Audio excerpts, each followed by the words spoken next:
আগামী মহরম উপলক্ষে এলাকার সমস্ত জারি মরসিয়া প্রতিযোগিতার আয়োজনকারী কমিটির সদস্য ও লাঠি খেলা দলপতিদের নিয়ে ভরতপুর থানায় বৈঠক করলেন ওসি সুরজ সরকার। মহরম পালন উপলক্ষে শোক বিলাপের দিনগুলোতে যাতে কোনো রকম অপ্রীতিকর ঘটনা না ঘটে সেই লক্ষ্যে বৈঠকে উপস্থিত সকলকে একাধিক নির্দেশ ও পরামর্শ দেওয়ার পাশাপাশি পুলিশের পক্ষ থেকে সমস্ত রকম সহযোগিতা থাকবে বলে জানান ভরতপুর থানার ওসি। এলাকার মহরম কমিটির সদস্যরা আইনি নির্দেশকে মান্যতা দিয়ে মহরম পালন করবেন বলে জানিয়েছেন। এইবার ঘটনাটা হচ্ছে আপনাদের তরফ থেকে আচ্ছা আমাদের সামনে একটা ওই অগ্নি মাতুম করা হয়। তাহলে ধরেন আমাদের যারা গানের লোক ওটা বাদে একটা নরমাল তাহলে মাইক আর ইয়ে লাগানোর ব্যবস্থা করে দেবেন। যদি আমাদের কখনো কোনো ফোর্সের ক্ষেত্রে যদি কোনো অ্যানাউন্সমেন্ট করতে হয়, দেখা গেল তার পক্ষে তো সব সময় ভিতরে ঢোকানো সম্ভব না বা আপনাদের লোককে খোঁজাও সম্ভব না, সেখানে বাইরে একটা মাইক যেটা নরমালি আছে, যেখানে আগুন মাতামের ম্যাটার আছে, যেখানে যা যা আছে। ও আরেকটা জিনিস প্রত্যেকের ক্ষেত্রে বলে দেওয়া আছে, যে কটা গ্যাদারিং প্লেস আছে, যে কটা জায়গা গ্যাদারিং প্লেস আছে, প্রত্যেকের ভিপি আমার যতজন আছে বলে দিচ্ছি, প্রত্যেকটা জায়গাতে সাফিসিয়েন্ট পরিমাণ light and mic address system প্রত্যেকটা জায়গাতে যেন থাকে। সেটা কমিটিদের সাথে এখানে ইনারা আছেন, আপনারা ব্যবস্থা করে নেবেন। প্রত্যেকটা জায়গাতে আমার জন্য প্রপার এই দুটো জিনিস যেন থাকে, এই দুটো জিনিস। আর ম্যাক্সিমাম ক্ষেত্রে হচ্ছে তাহলে আগুন মাতাম চলে গেল, তারপরে আগুন মাতামের দিন স্যার সন্ধ্যা থেকে রাত্রি 12টা পর্যন্ত গ্যাদারিং হয়ে গেল।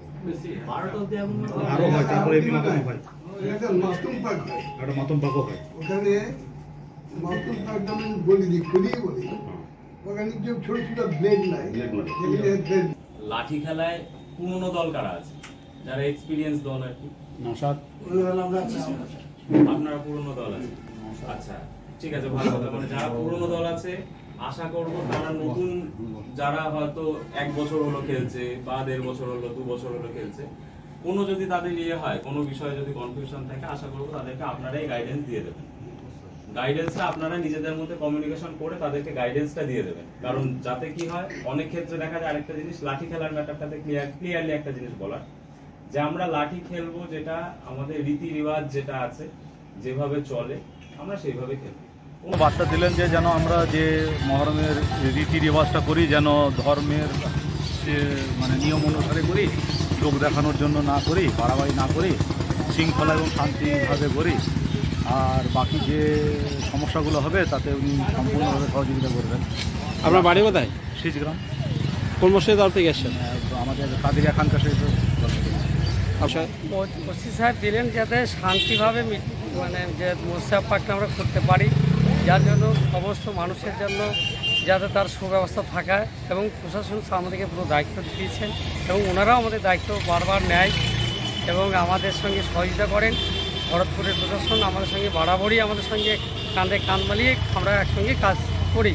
এখানে লাখো লাখো লোক জড়ো হয়, তার জন্য কোনো রকম শৃঙ্খলতা হয়নি। আজ থেকে প্রায় 40 বছর থেকে হতে চলেছে, কিন্তু আজ পর্যন্ত কোনোদিন ঝঞ্ঝট হয়নি এবং খুবই ভালো আমাদের ভরতপুর থানা ওসি সাহেব আমাদের খুবই সহযোগিতা করেন, যে নিয়ে থাকেন তিনি সহযোগিতা করেন। আর আমাদের খুবই ভালো লাগে এখানে। আর খুবই মানে বহুত দূর থেকে আমাদের যে তাজিয়া মানে যারা মোর্চা গাইতে আসেন, তিনাদের সঙ্গে আমরা সহযোগিতা করি, তাদের সারা রাত খাওয়ার জন্য ব্যবস্থা রাখি এবং তাদেরকে যা মহরম যে যেমন একটা ইয়ে করে তার জন্য তাদের সঙ্গে প্রাইজ বিতরণ করা হয়। শান্তিভাবে যেটা হয় তার জন্য আমরা সমিতি থাকে, তার সুব্যবস্থা করা হয় এবং প্রশাসন আমাদের সঙ্গে ব্যবস্থা নেয়। এবং যে তাজিয়া পাক আমাদের সঙ্গে আসে তখন ওনারা থাকেন, সারা রাত ওনারা আমাদের সঙ্গে থাকেন, আমরাও থাকি, জন্য খুবই ভালো লাগে। এবং এটা হচ্ছে আমাদের মহরম, খুব শান্তি।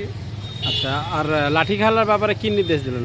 লাঠি খেলার ব্যাপারে বললেন সাহেব, বললেন যদি যে যেখানে যাবেন আপনারা, যেখানে আপনার এই গ্রাম থেকে ও গ্রাম যাবেন তো আমাকে জানাবেন, কারণ আপনাদের হয়তো দূর দূরান্তে গেলেন তখন হয়তো আমি জানতে পারবো না, আপনাদের কোনো দুর্ঘটনা ঘটলো তাহলে আমাদের ব্যবস্থা থাকবে, রুট থাকবে একটা, সেই রুটসের হিসাবে চলবে।